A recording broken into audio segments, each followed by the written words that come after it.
નમસ્કાર મિત્રો, અમારા વિડીયોમાં આપ સૌનું હાર્દિક સ્વાગત છે। મિત્રો, આજે આપણે વાત કરવાના છીએ, અરે સાંભળો છો, આ માધવ આવ્યો છે, બહાર આવો। દિનસુતાબેન તો દીવાખંડમાંથી પોકાર પાડ્યો અને પડ્યો એવો જ ભાલચંદભાઈ લાકડીની ટેકે ટેકે બહાર આવ્યા। માધવ આવી ગયો બેટા, આ વખતે વહેલો આવ્યો કે નહીં? ભાલચંદભાઈ બહાર આવીને સોફા ઉપર બેઠા અને માધવની મીઠી ઉલટ તપાસ શરૂ થઈ। હા દાદા, આ વખતે થોડો વહેલો છું, કારણ કે મારે આવતે અઠવાડિયે મારે ગામ જવાનું છે, એટલે ત્યારે મેળ નહીં પડે। માધવે તે ઉલટ તપાસનો પ્રત્યુત્તર આપ્યો, બેટા પહેલા પાણી પી અને પછી બીજી વાત। આટલું કહીને ભાલચંદભાઈએ ટેબલ ઉપર પડેલ જગમાંથી પ્યાલામાં પાણી ભરીને માધવને આપ્યું અને પછી ભાલચંદભાઈએ પોતાના ગજવામાંથી 100ની 2 નોટ કાઢીને માધવને આપી અને તે પછી માધવે પોતાના થેલામાંથી પાવતી બુક કાઢીને તેના ઉપર તે દિવસની તારીખ અને બીજી વિગતો ભરીને ભાલચંદભાઈને આપી। આવજો દાદા અને બા, તબિયતનું સંભાળજો। હવે આવતે મહિને મળીશું। કંઈ કામકાજ હોય તો મારા મોબાઈલ પર કોલ કરજો, હું આવી જઈશ। આટલું કહીને માધવે ભાલચંદભાઈ અને દિનસુતાબેનના ચરણ સ્પર્શ કર્યા અને ત્યાંથી નીકળી ગયો। ભાલચંદભાઈ જીકાર એક નિવૃત્ત રેલવે અધિકારી હતા। તેઓ તેમના પુત્ર પ્રણીત અને પુત્રવધુ પ્રાણલી સાથે રહેતા હતા। આમ જોવા જાવ તો દેખાવે એક સાધન સંપન્ન અને સુખી પરિવાર હતો, પરંતુ ઘણીવાર પીળું એટલું સોનું નથી હોતું ને। ભાલચંદભાઈ અને દિનસુતાબેન ઘરના એક ખૂણામાં પડી રહેવા સિવાય બીજો કોઈ વિકલ્પ બસ્યો નહોતો। રેલવેની નોકરી દરમિયાન પગાર સારો હતો, એટલે નિવૃત્તિ સમયે સારું એવું પીએફ ભંડોળ અને તદુપરાંત પેન્શન પણ સારું આવતું હતું, એટલે પૈસા ટકે એવી કોઈ તકલીફ તો નહોતી, કે તકલીફ હતી તેને કોઈ ઈલાજ નહોતો। ભાલચંદભાઈ દાન પુણ્યમાં પણ ખૂબ માનતા, એટલે દર મહિને એક વૃદ્ધાશ્રમમાં અમુક રકમને દાન કરતા અને તે વૃદ્ધાશ્રમમાંથી દર મહિને એક છોકરો આવતો, તેનું નામ માધવ હતું। માધવ સાથે એક લાગણીના સંબંધ બંધાઈ ચૂક્યા હતા। ભાલચંદભાઈ અને દિનસુતાબેનના, એટલે જ્યારે પણ માધવ આવતો ત્યારે દિનસુતાબેન આગ્રહ કરીને કંઈક ને કંઈક ખવડાવતા અને માધવ પણ થોડીક વાર બેસીને પછી ત્યાંથી નીકળતો। આ હતો તેમનો છેલ્લો 5-6 વર્ષનો ક્રમ। પ્રણીત અને પ્રાણલીએ આ બહુ ગમતું નહીં, પરંતુ તેમના પૈસામાંથી દાન ધર્મ નહોતું થતું, એટલે એ લોકો બહુ ચંચુપાત કરતા નહીં। આ જ માનસિક ક્રમ મુજબ આજે પણ માધવ સવારના 10 ને ટકોરે ઘરના દરવાજે આવી ગયો હતો, પરંતુ ઘરમાંથી મોટેથી કોઈ બોલતું હોય એવો ભાસ થયો। ડોરબેલ તો દબાવી ચૂક્યો હતો માધવ, એટલે 2-3 મિનિટ પછી ભાલચંદ્રભાઈ એ દરવાજો ઉઘાડ્યો। આવ બેટા, બેસ। પરંતુ ભાલચંદ્રભાઈના સ્વરમાં દર મહિના જેવો મીઠો રણકો નહોતો। કંઈક વિચાર કે કોઈ સમસ્યા તેમને ઘેરી વળી હોય તેવું તેમનું મુખારવિંદ હતું। થોડીક ક્ષણો પછી દિનસુતાબેન પણ બહાર દીવાખંડમાં આવ્યા અને તેમની આંખો સુકાયેલ અશ્રુઓની સાડી ખાતી હતી, કેમ કે માધવ મજામાં છે ને? એક પૂછવા ખાતર છુપાયેલા પ્રશ્ન જેવો અવાજ હતો। હા દાદી, મજામાં છું। તમે કેમ છો? તબિયત નથી સારી કે શું? માધવે જાણવાની અધીરાઈ સાથે પૂછ્યું, પરંતુ પ્રત્યુત્તરમાં ફક્ત ડોકું અને આંખની પાપણો ઢળી। અને ત્યાં જ અંદરના ઓરડામાંથી અવાજ આવ્યો, મને લાગે છે કે હવે આ વાતનો ફેંસલો થઈ જવો જોઈએ. હું તો કંટાળી ગઈ છું. રોજ રોજ આ શેની રામાયણ છે? બહાર દીવાખંડમાં આંખો એકબીજા સામું જોઈ રહી. વાતાવરણમાં શૂન્યાવકાશ હતો અને દીવાનખંડમાં શમશાનવત શાંતિ પ્રવૃત્તિ રહી. થોડીક ક્ષણોની શાંતિ પછી ભાલચંદભાઈ અને એને મૌન તોડ્યું. માધવ બેટા, આ તું જે વૃદ્ધાશ્રમ વિસામોમાંથી આવે છે ત્યાં બધી સગવડો તો છે ને વૃદ્ધો માટે?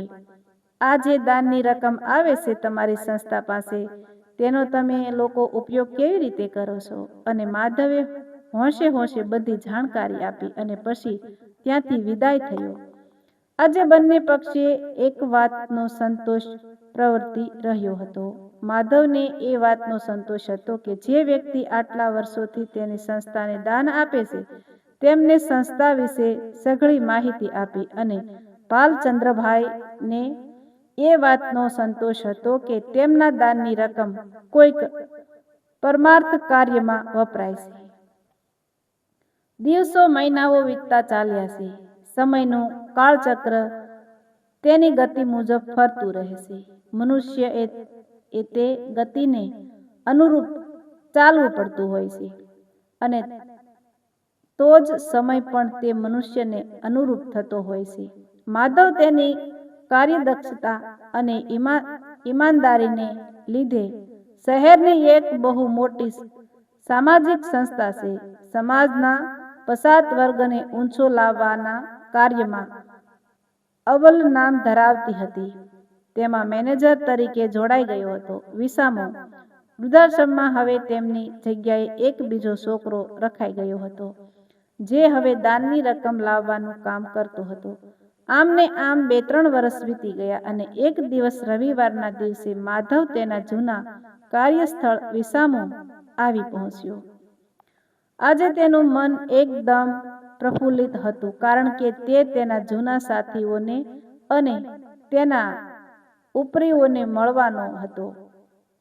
આશ્રમની ઓફિસમાં તેનું સ્વાગત કરવામાં આવ્યું. સહુ કોઈ ખુશ હતા, કેમ કે તેમનો જૂનો જ કર્મચારી પ્રગતિ કરીને ઊંચા હોદ્દા ઉપર પહોંચી ગયો હતો. આશ્રમના વડા માધવને તેની કેબિનમાં લઈ ગયા અને ત્યાં તેને તેના નવા કામ અને સંસ્થાના કાર્યે લક્ષ્ય ચલાવ્યો કર્યા. માધવ હોંશે હોંશે સર્વે સવાલોના ઉત્તર આપી રહ્યો હતો. અહીં તહીંની વાતો બાદ માધવ એ તેની ઈચ્છા વ્યક્ત કરી, સાહેબ, મારે અહીં દરેક વડીલોને મળવું છે, જો આપ રજા આપો તો, કારણ કે મારે તે સર્વ વડીલોના આશીર્વાદ લેવા છે, અને તેમના આશીર્વાદથી જ આજે મારી પ્રગતિ થઈ છે. સંસ્થાના વડાએ તરત જ ઉત્તર આપ્યો, અરે માધવ બેટા, એમાં રજા છે ને? અહીંના દરવાજા તારા માટે હંમેશા ખુલ્લા જ છે. તું દરેકને શાંતિથી મળી શકે છે. જા, જઈ આવ, પછી આપણે બેસીએ. અને માધવ આ રાહ જોતો હતો કે ક્યારે તેને મળવાની પરવાનગી મળે અને ક્યારે તે દરેક ઓરડામાં વડીલોને મળવા જાય. ઓફિસની બહાર નીકળીને માધવ એક પછી એક એમ દરેક ઓરડામાં જઈને દરેક વડીલોને મળીને તેમના આશીર્વાદ લીધા. જે લોકો બહાર બગીચામાં બેઠા હતા તેમને માધવ ત્યાં જ મળી અને આશીર્વાદ લીધા. આમ કરતા કરતા તે આશ્રમને છેવાડે આવેલા છેલ્લા ઓરડામાં પગ મૂક્યો અને તેના પગ થંભી ગયા. તેની આંખો આઘાત અને આશ્ચર્યથી પહોળી થઈ ગઈ, અને તે જ પ્રચલિત આવકાર, અરે માધવ, આવી ગયો તું? ક્યાં જતો રહ્યો હતો? માધવને કાને તે જ આવકારનો રણકો અને તે જ લાકડીના ટેકે ઊભા થયેલા ભાલચંદ્રભાઈ અને દિનસુતાબેન, પરંતુ તેમના ચહેરા ઉપરનું તેજ આજે લુપ્ત થઈ ગયું હતું. માધવ હજી પણ આઘાતના ઘેરા હેઠળ હતો. માંડ માંડ તેના માનસિકમાં ઉદ્ભવી ઉઠેલ વિચારોના વમળને શબ્દોનો કિનારો મળ્યો. અરે દાદા, તમે લોકો અહીં કેવી રીતે? શું થયું? મને કહેશો? એક સાથે પ્રશ્નોની જડી વરસાવીને માધવ ખાટલાની બાજુએ મૂકેલ એક લાકડાની ખુરશી ઉપર બેઠો. ભાલચંદ્રભાઈ તેની નજીક આવીને તેને માથે હાથ ફેરવ્યો. એક અદ્ભુત વાત્સલ્યરૂપી ઝરણાની ઠંડક માધવના શરીરમાંથી પ્રસાર થઈ ગઈ. માધવ બેટા, અમને અહીં જોઈને તને નવાઈ લાગે તે સમજી શકાય એવી બાબત છે, પરંતુ બીજો કોઈ વિકલ્પ પણ નહોતો. રોજે રોજના કંકાસ અને ઘરનું વાતાવરણ પણ એટલું હદે વણસી ગયું હતું કે મને અને આ તારી દાદીને થયું કે જીવન આ અંતિમ પડાવમાં શાંતિથી જીવવું સારું. ભલે ભેગા ન રહીએ, ભલે એ લોકો પણ શાંતિથી રહે. અમારી તો બહોત ગઈ અને થોડી રહી, એટલે પછી અમે અહીં આવતા રહ્યા. આવ્યા પછી ખબર પડી કે તું તો બહુ મોટો વ્યક્તિ થઈ ગયો છે. જાણીને ખૂબ આનંદ થયો. બેટા, ખૂબ ખૂબ ખૂબ હજી પણ પ્રગતિ કર એવા આશીર્વાદ છે તને. આટલું કહીને ભાલચંદ્રભાઈ અટકી ગયા. દિનસુતાબેનની આંખોમાંથી અનરાધાર અશ્રુઓ વહી રહ્યા હતા. માધવની આંખોમાં જળજળિયા આવી ગયા હતા. જે દાદા દાદી તેને દર મહિને અમુક દાનની રકમ આપતા હતા, તે ખુદ આજે પરવશ થઈ ગયા હતા. દિનસુતાબેન હળવેથી ઊભા થયા અને દિવાલ સરસા જડેલ લાકડાના કબાટમાંથી એક સ્ટીલનો ડબ્બો કાઢીને તેમાંથી 2 બિસ્કિટ લઈને માધવને આપ્યા. માધવ બેટા, આજે તને શરબત કે સા નહીં પૂછી શકું, પણ તું આવ્યો છો તો તને એમને એમ પાછો નહીં મોકલું. એટલે લે, આ બિસ્કિટ ખા. અને દિનસુતાબેનનું આવું કહેવું માધવ માટે અસહ્ય થઈ ગયું. એના નાના બાળકની માફક તે સ્વધાર આંસુએ રડી પડ્યો. ઓરડામાં નીરવ શાંતિ પ્રસરી રહી હતી. ઉનાળાની બપોરની ગરમીમાં આજે તે ઓરડામાં અશ્રુઓની ભીનાશ હતી. અને કેમ નહીં, એક નહીં પરંતુ આજે આંખો રડી રહી હતી. માધવને ગયે હજી થોડી જ ક્ષણો થઈ હશે અને ત્યાં જ આશ્રમનો એક પરિચારક ભાલચંદ્રભાઈના ઓરડામાં આવીને ઊભો રહ્યો. કેમ ભાઈ, તમારે આવું થયું? ભાલચંદ્રભાઈએ લાગલો જ સવાલ કર્યો. દાદા, આપને અને દાદીને આ આશ્રમના વડા તેમની ઓફિસમાં બોલાવે છે, તો આપ બંને મારી સાથે ચાલો. આટલું કહીને પેલો પરિચારક ત્યાં ઊભો રહ્યો. કેમ ભાઈ, શું થયું? કોઈ તકલીફ તો નથી ને? અરે સાંભળો છો, આ કનું આવ્યો છે? આપણને બોલાવવા ઓફિસમાં બોલાવે છે. ચાલો. ભાલચંદ્રભાઈએ દિનસુતાબેનને ટહુકો કર્યો અને પછી ગણતરીની ક્ષણોમાં ભાલચંદ્રભાઈ અને દિનસુતાબેન આશ્રમની ઓફિસમાં હતા. આશ્રમના વડા ગુણવંતભાઈ અને તેની સમક્ષ માધવ બેઠો. આવો ભાલચંદ્રભાઈ, બેસો. દિનસુતાબેન પણ બેસો. તમને બોલાવા પાછળનું કારણ એક જ હતું અને એ છે આ મારી સમક્ષ બેઠેલો માધવ. હું કંઈ કહું તેના કરતાં જો માધવ તમને કહેશે તો તે વધારે યોગ્ય લાગશે. માધવ, તું વાત કર. આટલું બોલીને આશ્રમના વડા ગુણવંતભાઈએ વાતનો દોર માધવને સોંપી દીધો. માધવ પોતાની ખુરશીએથી ઊભો થઈને ભાલચંદ્રભાઈ અને દિનસુતાબેન પાસે આવ્યો. તેના સ્વરમાં ભીનાશ તો હતી, પરંતુ મક્કમતા ભરી. દાદા, દાદી, ઘણા વર્ષોથી હું તમને ઘરે નિયમિત દર મહિને આવતો અને તમે કંઈક ને કંઈક દાન આપતા, અને ફક્ત દાન નહીં પરંતુ એક વર્ણમાગ્યો પ્રેમ, હૂંફ અને બધું જ આપતા જેને માટે હું ખરેખર તો હકદાર નહોતો. હું ઘણાને ત્યાં જતો, પરંતુ જ્યારે તમારે ત્યાં હું આવતો ત્યારે મને એક પોતિકાપણું લાગતું, અને તેને માટે આપ બંનેની મારા પ્રત્યેની લાગણી જવાબદાર હતી. મારા ઉત્તરોત્તર પ્રગતિ આપ બંનેના આશીર્વાદને લીધે જ છે.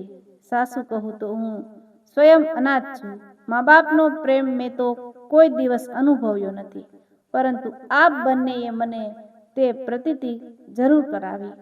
હું જ્યારે તમારા ઓરડામાંથી બહાર નીકળ્યો ને, ત્યારે તો મારા મગજમાં વિચાર નહોતો આવ્યો, પરંતુ દાદીએ ખાવા આપેલ બિસ્કિટ મારા મોઢામાં એક એવો સ્વાદ મૂકી ગયા, જાણે કે વર્ષોથી મારે એની જરૂર હતી, અને હવે મને એના વગર નહીં ચાલે. દાદા, મારી એક વિનંતી છે. અત્યાર સુધી તમે મારા જેવા અજાણ્યા કે જેની સાથે લોહીનો પણ સંબંધ નથી, તેને તમે પ્રેમ, હૂંફ અને અગણિત આશીર્વાદ વરસાવ્યા છે. આજે હું જે પણ કહીશું તેનો પૂરેપૂરો શ્રેય આપ બંનેને જાય છે. આપના અત્યાર સુધીના દાનનું ઋણ ચૂકવવાનો વારો હવે મારો છે. દાદા, ભગવાનની દયા અને આપના આશીર્વાદથી શહેરમાં મારું 2 રૂમ રસોડુંનો ફ્લેટ છે, જેમાં હું એકલો જ રહું છું. આપે મારા ઉપર અગણિત ઉપકાર કર્યો છે. મારું ઘર પણ આપનું જ છે. તો આપ બંને મારી સાથે આપણા ઘરે હંમેશા માટે આવીને એક ઓર ઉપકાર કરો. આ મારી વિનંતી છે. માધવએ પોતાની વાતને વિરામ આપ્યો. ઓફિસનું વાતાવરણ અતિશય ભારેખમ થઈ ચૂક્યું હતું. ભાલચંદ્રભાઈ અને દિનસુતાબેન દિગ્મૂઢ થઈ ગયા હતા. શું પ્રતિક્રિયા આપવી તે તેમની સમજણ બહારનું હતું, અને વાત પણ સાચી છે, કારણ કે આજે તેમના સગા દીકરાને કારણે તેઓ વૃદ્ધાશ્રમમાં હતા, જ્યારે ફક્ત મહિને એકવાર આવતો આ માધવ એક દીકરા તરીકેની ફરજ બજાવવા જઈ રહ્યો છે, જેની સાથે લોહીનો પણ સંબંધ નથી. ભાલચંદ્રભાઈ હળવેથી પોતાની ખુરશીમાંથી ઊભા થઈને માધવને ગળે લગાડી લીધો.